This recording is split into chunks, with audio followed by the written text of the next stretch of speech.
എല്ലാവർക്കും നമ്മുടെ ചാനലിലേക്ക് സ്വാഗതം. ഇന്ന് നമ്മൾ നല്ല അടിപൊളി ഒരു ബട്ടർ മുറുക്കിൻ്റെ റെസിപ്പിയാണ് ചെയ്യുന്നത്. നല്ല ക്രിസ്പി ആയിട്ടുള്ള ബട്ടർ മുറുക്ക് നമുക്കിനി വീട്ടിൽ തന്നെ തയ്യാറാക്കി എടുക്കാം. അപ്പോൾ നിങ്ങൾക്കത് ഇഷ്ടമാണെന്നുണ്ടെങ്കിൽ എന്തായാലും ഒന്ന് ട്രൈ ചെയ്ത് നോക്കാൻ മറക്കരുത്. കൂടാതെ നിങ്ങളുടെ ഫ്രണ്ട്സിനും ഫാമിലിക്കും ഈ റെസിപ്പി വീഡിയോ ഒന്ന് ഷെയർ ചെയ്ത് കൊടുക്കാൻ മറക്കല്ലേ.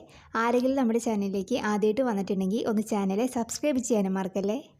അപ്പോൾ നമുക്ക് നല്ല അടിപൊളിയായിട്ടുള്ള ബട്ടർ മുറുക്ക് തയ്യാറാക്കാം. അതിന് വേണ്ടിയിട്ട് നമുക്കൊരു മാവ് തയ്യാറാക്കണം. അതിനായിട്ട് ഞാനിവിടെ ഒരു പാത്രം എടുത്തിട്ടുണ്ട്. ഇതിലേക്ക് 1 കപ്പ് വറുത്ത അരിപ്പൊടിയാണ് ചേർത്ത് കൊടുക്കുന്നത്. നമ്മൾ അപ്പത്തിനും ഇടിയപ്പത്തിനൊക്കെ എടുക്കുന്ന നൈസായിട്ടുള്ള വറുത്ത അരിപ്പൊടി. ഇനി ഇതിലേക്ക് ഒരു 1/4 കപ്പ് കടലപ്പൊടി ചേർത്ത് കൊടുക്കുന്നുണ്ട്. ഇനി ഇതിലേക്ക് 1/2 ടീസ്പൂൺ നല്ല ജീരകമാണ് ചേർത്ത് കൊടുക്കുന്നത്. അതേപോലെ 1/2 ടീസ്പൂൺ എള്ളും കൂടി ചേർത്ത് കൊടുക്കുന്നുണ്ട്. അപ്പോൾ നിങ്ങളുടെ കയ്യിൽ കരിഞ്ജീരകം ഉണ്ടെങ്കിൽ ഒരു 1/2 ടീസ്പൂൺ വരെ ചേർത്ത് കൊടുക്കാം. ഇനി ഇതിലേക്ക് നമുക്ക് ആവശ്യത്തിന് ഉപ്പ് ചേർക്കാം. ആദ്യം നമുക്ക് കുറച്ച് ചേർക്കാം, പിന്നെ നോക്കിയിട്ട് വേണമെങ്കിൽ ചേർത്താൽ മതി. ഇനി ഇതിലേക്ക് 1 ടേബിൾ സ്പൂൺ ബട്ടറാണ് ഞാൻ ചേർത്ത് കൊടുത്തിരിക്കുന്നത്. അപ്പോൾ റൂം ടെമ്പറേച്ചറിലുള്ള ബട്ടർ തന്നെ എടുക്കുക. അതായത് നല്ല സോഫ്റ്റ് ആയിട്ടുള്ള ബട്ടർ എടുക്കുക. ഫ്രിഡ്ജിലിരിക്കുന്ന ബട്ടർ ആണെന്നുണ്ടെങ്കിൽ പുറത്തെടുത്ത് വെച്ചാൽ നല്ല സോഫ്റ്റായിട്ട് കിട്ടും. അപ്പോൾ അത് 1 ടേബിൾ സ്പൂൺ ചേർത്ത് കൊടുത്തിട്ടുണ്ട്. അപ്പോൾ ഈ ഒരു അളവിന് 1 ടേബിൾ സ്പൂൺ തന്നെ ധാരാളമാണ്. ബട്ടറിൻ്റെ അളവ് കൂടി പോയിട്ടുണ്ടെങ്കിൽ നമ്മുടെ മാവ് ശരിക്കും കുഴച്ച് കിട്ടാൻ ബുദ്ധിമുട്ടായിരിക്കും. അപ്പോൾ അത് ചേർത്ത് കൊടുത്തിട്ടുണ്ട്. ഇനി നമുക്കിതിലേക്ക് ആവശ്യത്തിന് വെള്ളം ചേർക്കാം. അപ്പോൾ ഞാനിവിടെ എടുത്തിരിക്കുന്നത് നല്ല തിളച്ച ചൂടുവെള്ളമാണ്. അപ്പോൾ അത് ആദ്യം നമുക്കൊരു 1/2 കപ്പ് ഒഴിച്ചിട്ടൊന്ന് കുഴച്ച് നോക്കാം.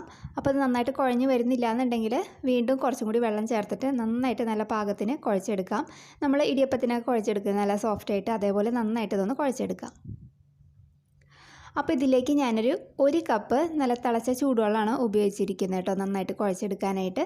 അപ്പോൾ അത് നന്നായിട്ട് നല്ല സോഫ്റ്റായിട്ട് കിട്ടിയിട്ടുണ്ട്. അപ്പോൾ ഇതിൻ്റെ ഉപ്പൊക്കെ ഒന്ന് ചെക്ക് ചെയ്ത് നോക്കുക. കുറവാണെന്നുണ്ടെങ്കിൽ ഒന്ന് ചേർത്ത് കൊടുത്തിട്ട് വീണ്ടും ഒന്ന് മിക്സ് ചെയ്തെടുക്കുക. അപ്പോൾ ഇതിലിപ്പോൾ എല്ലാവരും കറക്റ്റായിട്ടുണ്ട്. അപ്പോൾ നമുക്ക് ഈ മാവൊന്ന് മാറ്റി വയ്ക്കാം. ഇനി നമുക്ക് ഈ മാവ് കറക്റ്റ് പാകത്തിനാണോ എന്ന് അറിയാൻ വേണ്ടിയിട്ട് നമ്മൾ മുറുക്കുണ്ടാക്കുന്ന അച്ചെടുക്കാം. അതിലേക്ക് ഇതേപോലത്തെ ഒരു സ്റ്റാറിൻ്റെ ഒരു അച്ചാണ് ഞാൻ ഇട്ട് കൊടുക്കുന്നത്. ചിലത് 3 സ്റ്റാറിൻ്റെ ഒക്കെ ഉണ്ടാവും. അപ്പോൾ അത് നിങ്ങളുടെ ഇഷ്ടത്തിനനുസരിച്ചിട്ട് മാറ്റം വരുത്താം. ഞാനിപ്പോൾ 1 സ്റ്റാറുള്ളതാണ് എടുത്തിരിക്കുന്നത് കേട്ടോ. അതിട്ട് കൊടുത്തിട്ടുണ്ട്. ഇതിലേക്ക് നമ്മൾ റെഡിയാക്കി വെച്ചിരിക്കുന്ന മാവിൽ നിന്ന് ഒരു പകുതി ഭാഗം ചേർത്ത് കൊടുക്കുക. എന്നിട്ട് ഇതൊന്ന് അടച്ച് കൊടുക്കാം.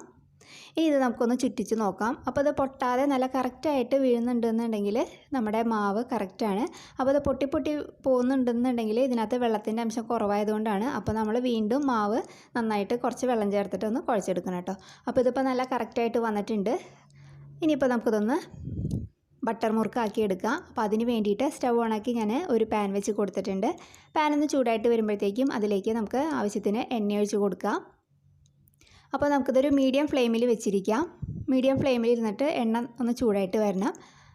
അപ്പോൾ അത് എണ്ണ ഇവിടെ നന്നായിട്ട് ചൂടായിട്ട് വന്നിട്ടുണ്ട്. ഈ സമയത്ത് നമ്മൾ റെഡിയാക്കി വെച്ചിരിക്കുന്ന അച്ച് ഇതേപോലെ ഒന്ന് ചുറ്റിച്ച് കൊടുക്കാം.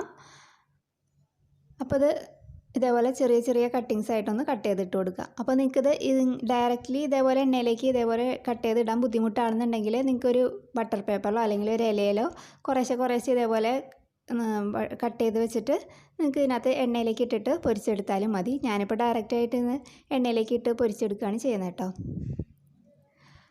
അപ്പോൾ അതാ ആദ്യത്തെ ബാച്ചിന് ഞാൻ ഇത്രയാണ് ഇട്ട് കൊടുത്തിരിക്കുന്നത്. അപ്പോൾ അത് മീഡിയം ഫ്ലെയിമിൽ വെച്ചിട്ട് തന്നെ നമുക്കിത് ഫ്രൈ ചെയ്തെടുക്കാം. ഹൈ ഫ്ലെയിമിലൊന്നും ഇടരുത്. ഇട്ട് കഴിഞ്ഞിട്ടുണ്ടെങ്കിൽ നമ്മുടെ ഈ ബട്ടർ മുറുക്കിൻ്റെ കളറ് മാറിപ്പോവും. ബട്ടർ മുറുക്കെന്ന് പറയുമ്പോൾ ചെറിയൊരു യെല്ലോയിഷ് കളറും അതേപോലെ വൈറ്റ് കളറും കൂടി കൂടിയിട്ടുള്ളതായിരിക്കും. സാധാരണ നമ്മുടെ മറ്റേ ബ്രൗൺ കളറുള്ള മുറുക്ക് പോലെയല്ല ഇതിരിക്കുക കേട്ടോ. അപ്പോൾ അതിൻ്റെ പാകം നിങ്ങൾ നോക്കണം. അപ്പോൾ നമ്മളിത് ഇടുന്ന സമയത്ത് ഇതിനകത്ത് നന്നായിട്ട് ബബിൾസ് ഒക്കെ ഉണ്ടാവും. കുറച്ച് സമയം കഴിയുമ്പോഴത്തേക്കും ഈ ബബിൾസൊക്കെ ഒന്ന് ആറി ഇതിൻ്റെ നിറമൊക്കെ ഒന്ന് ചേഞ്ച് ആയിട്ട് വരും. ആ സമയത്ത് നമുക്കിത് എണ്ണയിൽ നിന്ന് കോരി മാറ്റണം. അപ്പോൾ അത് തിരിച്ചും മറിച്ചൊക്കെ ഇട്ടിട്ടൊന്ന് ഫ്രൈ ചെയ്തെടുക്കാം. അപ്പോൾ അതാ നമ്മുടെ ആദ്യത്തെ ബാച്ച് ഇവിടെ റെഡി ആയിട്ടുണ്ട്. ഈ ഒരു കളറിലാണ് ഞാനിത് എടുക്കുന്നത് കേട്ടോ. അപ്പോൾ നന്നായിട്ടൊന്ന് ക്രിസ്പായി വന്നിട്ടുണ്ട്. ഇതിൻ്റെ സൗണ്ടൊക്കെ ഒരു കിലുകില സൗണ്ട് ആയിട്ടുണ്ട്.